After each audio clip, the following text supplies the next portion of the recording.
Hello, I'm your tech buddy, and welcome to the official YouTube page of your gadget friend, Sally. This is the No More series, where we answer any and every question you have concerning your gadgets.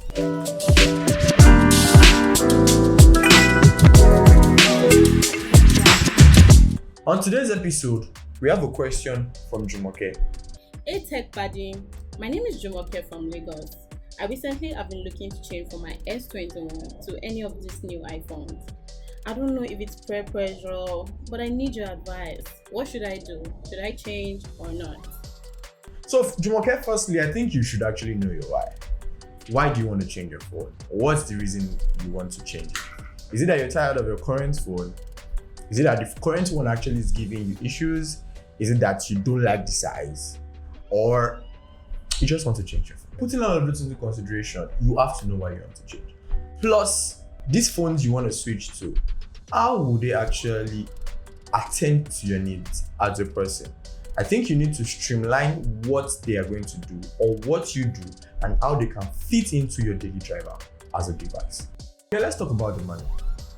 Getting the 12, 13 or 14 series is not cheap. What do you wait? 21 already, obviously you're a big one. So then again, count your cost, like I said earlier. If you're going to get a 13, 12 series or probably even the 14 series, I mean, you should be looking about over 500k thereabouts. The kind of work you do, is it something that if you're using the iPhone would make your delivery better? Would it make your, your work rate better? Or like you said, it's just the peer pressure.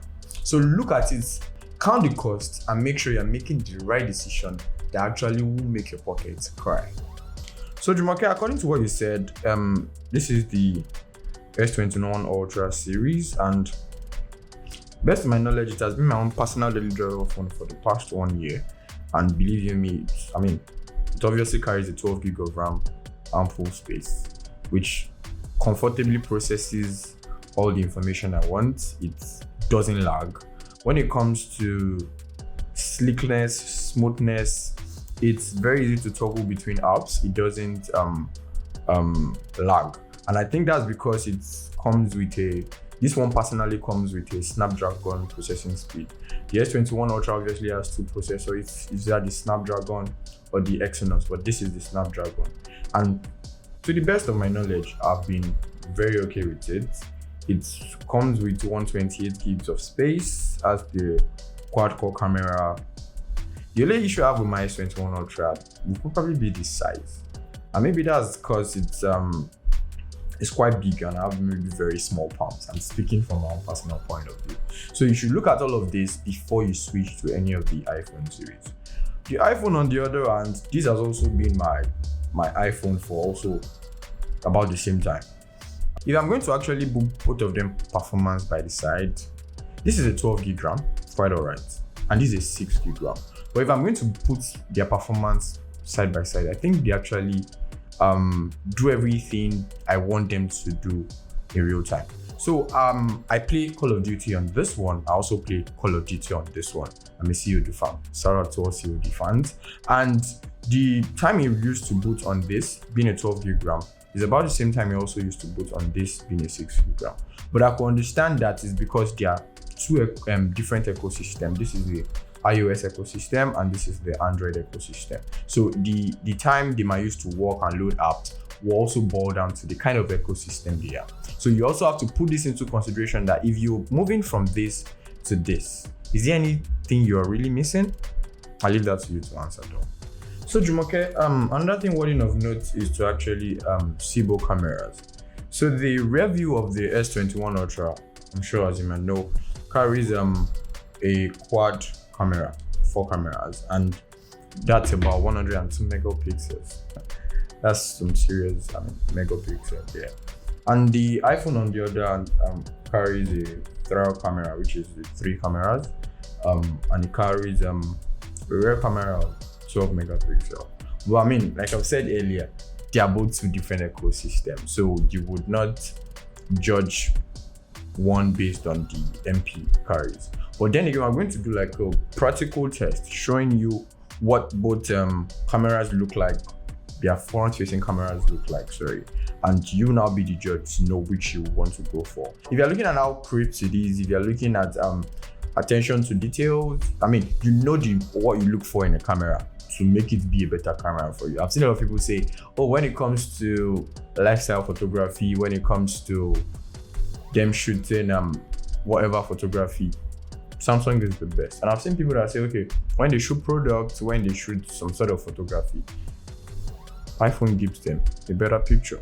I'll leave you to be the judge of that one. So let's go into it and see what both cameras look like. And the front-facing camera, which is this, I mean, it looks very good. Both cameras, I like what I see. Look like the bread that just came out of the oven.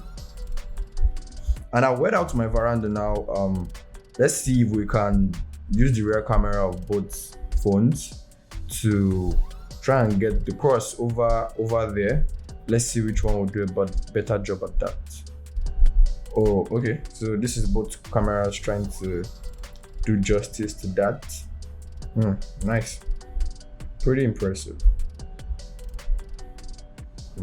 So you know what you're looking for in the camera, and I mean, with this you would know which you should go for, yeah? I'll leave you to your decision. May the best man win.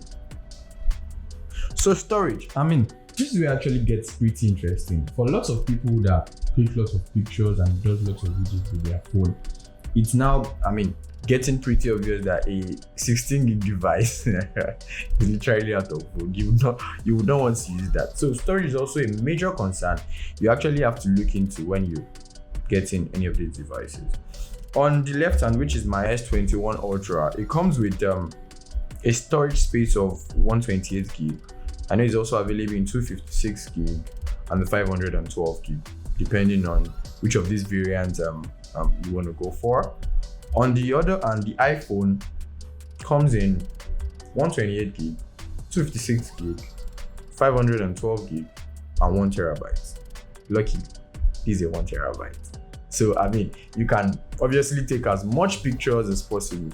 And don't also forget that by the time you're actually recording your videos in high resolution, which means it's going to actually take up more storage space depending on how long you are recording for. So you don't want to be caught in the web of not having enough space or saying your phone is one thing.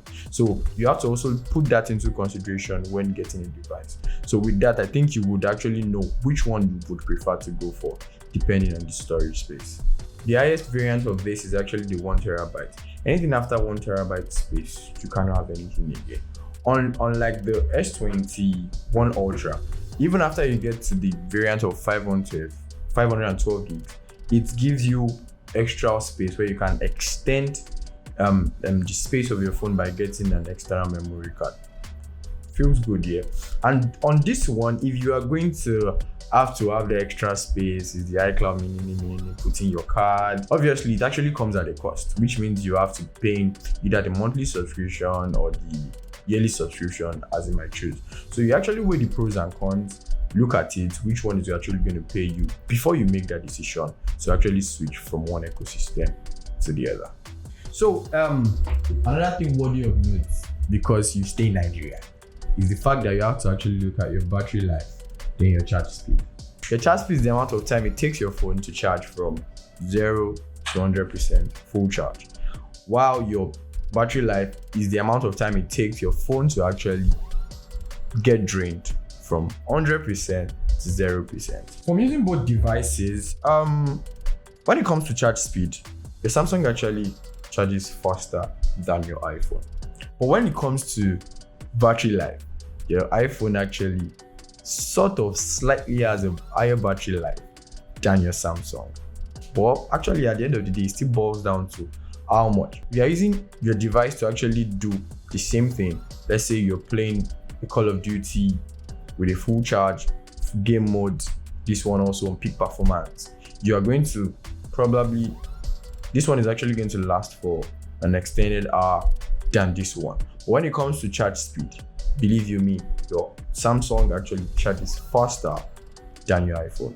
We did a speed test and we were able to actually comfortably come up with that theory that your Samsung actually charges faster type of iPhone. So at the end of the day, you actually look at the pros and cons. Are you looking at an extended battery life, or you're looking at the charge speed to actually make that decision on the device you should get, switching from one ecosystem to the other? So Jumoke, with these few points of mine, I hope I've been able to actually enlighten you on the pros and cons of all of these devices, as well as their ecosystem in general. So I leave you to make the best decision that actually serves you and makes you happy though. So thank you very much for watching. If you have any questions, feel free to always message us. You could email us. You can actually even just drop it in the comment section. We'll do well to answer you in the next episode or in the coming episode. I still remain your tech buddy. Don't forget to like, share, subscribe, follow, and share this information to that friend who's probably in a dilemma of making the decision. See you.